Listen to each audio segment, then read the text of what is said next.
My heart was pounding as 3 uniformed officers walked up to my cabin. They had badges, handcuffs, even a warrant with my name on it. I had no idea what was happening. I hadn't broken any laws. But the way they spoke, the way they stared, something felt off. And just as one reached for my arm, I heard a deafening shout, "FBI! Everybody on the ground!" Suddenly, I was face down in the dirt, surrounded by guns. But I couldn't tell who was real and who was fake. Was I being arrested? Or caught in something bigger? I never wanted drama. All I wanted was to run my woodworking shop in peace on the land my grandfather left me. My cabin sits on a federally protected mining claim. My legal right to live here is stronger than concrete. But that didn't matter to Monica Brooks, the HOA president of the neighboring community. She's the kind of person who thinks HOA authority makes her queen of the neighborhood. Perfect hair, expensive car, and a smile that feels more like a threat. For months she complained, about my tools, about my trucks, about anything she could. At first, I laughed it off. She has no power here, I told my wife Emma. But then Monica started spreading rumors, whispering that I was an unstable veteran, dangerous, someone to fear. Suddenly neighbors avoided me. I caught them looking at my property like it was a crime scene. I still didn't realize how far Monica was willing to go. Every complaint, every rumor, every false report, it wasn't random. She was building a case in people's minds, a story where I was the villain. And I didn't see it coming, not until the night I noticed her with binoculars. At first, I thought I was imagining it. But Monica kept driving by slowly, talking on her phone while staring directly at my cabin. One evening, I caught the reflection of binoculars glinting in her hand. Emma brushed it off. "She's just bitter. Don't let her get to you." But I couldn't shake the feeling of being watched. Then came the late-night headlights, strange cars parked on the road near my property. Sometimes they stayed for hours, engines off, like they were listening. And the whispers only grew worse. Neighbors started avoiding eye contact. I overheard one family saying they were thinking of moving. Then, one afternoon, as I was sanding a cabinet in my workshop, a government SUV pulled into my driveway. A man in khakis and a jacket stepped out, clipboard in hand. "EPA inspector," he introduced himself. He said they'd received reports of environmental violations, that I was using toxic chemicals contaminating the groundwater. But his words didn't match reality. I only use safe, water-based finishes. He seemed to know far too much about my setup, even brands I used. And when I asked for his credentials, everything about him started to unravel. At first glance, his badge looked legitimate. But when I studied it closer, the seal was slightly off, and the formatting wasn't right. His vehicle didn't have proper federal fleet markings either. My instincts kicked in. 12 years of military police experience told me something wasn't adding up. His story got shakier with every question. Just as I was about to press harder, another car pulled up. Out stepped Adam Torres, my old military buddy. We'd served together overseas. Now, he worked as an FBI liaison officer. "Let me see your ID," Adam demanded. Within seconds, he pointed out flaws I hadn't even noticed. Wrong badge number format. Incorrect federal paperwork codes. The so-called inspector started sweating, stammering, and backing toward his SUV. Before he drove off, Adam snapped photos of his face, his plate, and the fake ID. Then he turned to me. "Sean," he said gravely, "this isn't amateur harassment. Someone's organized. They're spending money. And you just became the target." That was the first time I felt real fear. I thought Monica was just a nuisance with too much time. But if she was hiring fake federal inspectors, then this was something else entirely. Adam explained impersonation of federal officers was becoming more common, used in scams, intimidation, and property disputes. But he'd never seen it this close to home.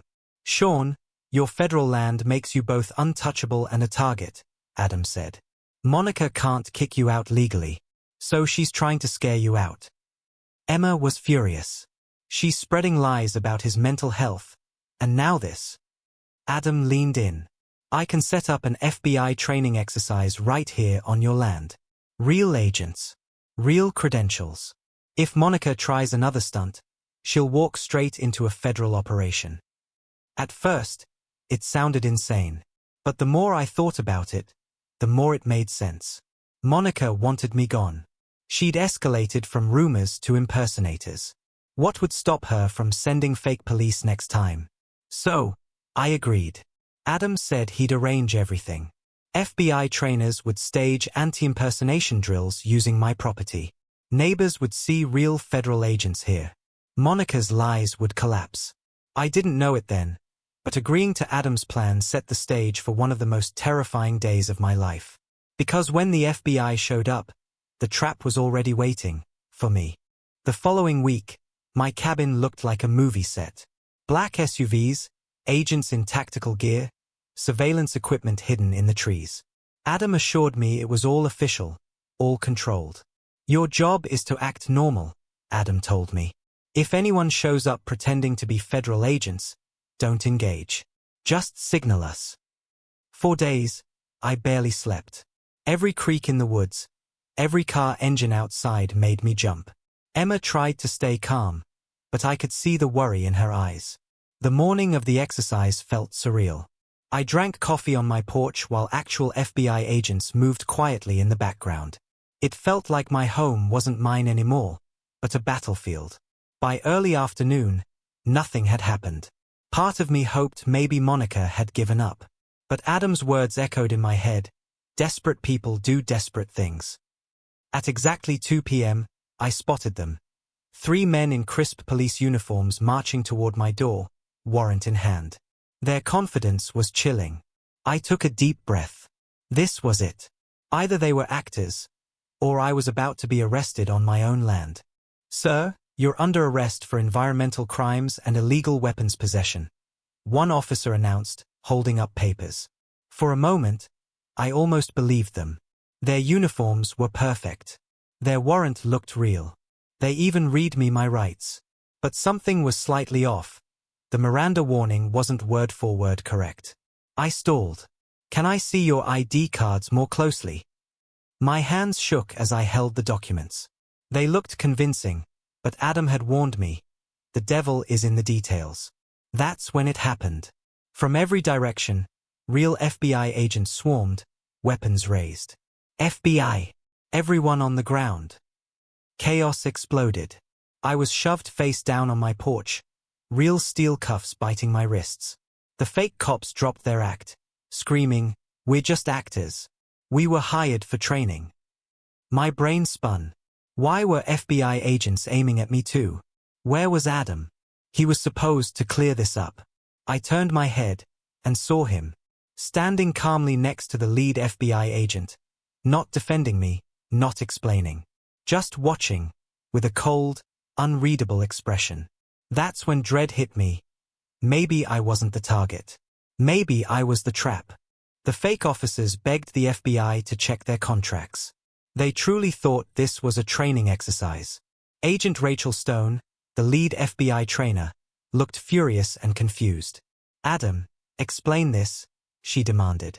But Adam wasn't talking to her. He was on his radio, whispering, "Phase 1 complete. Target contained. Ready for Phase 2. My blood froze. Target? That was me. Just then, Emma's car screeched into the driveway. She leapt out, carrying a box of files. "Agent Stone," she shouted. "Adam Torres is dirty. He's been selling my husband's information to Monica Brooks." She dumped bank records, recordings, and photos on the ground. Adam's face went pale. Audio files revealed his voice coaching Monica's people on how to exploit my PTSD triggers. Payment records showed tens of thousands wired to his account. Agent Stone turned to Adam, eyes blazing. "Adam Torres, you're under arrest for federal corruption, conspiracy, and betrayal of oath." As they cuffed him, he looked at me. "This wasn't personal, Sean. I did it for survival. For money." But I didn't hear excuses. All I heard was betrayal. The HOA thought they could destroy me. Instead, they walked into a live FBI drill that destroyed them.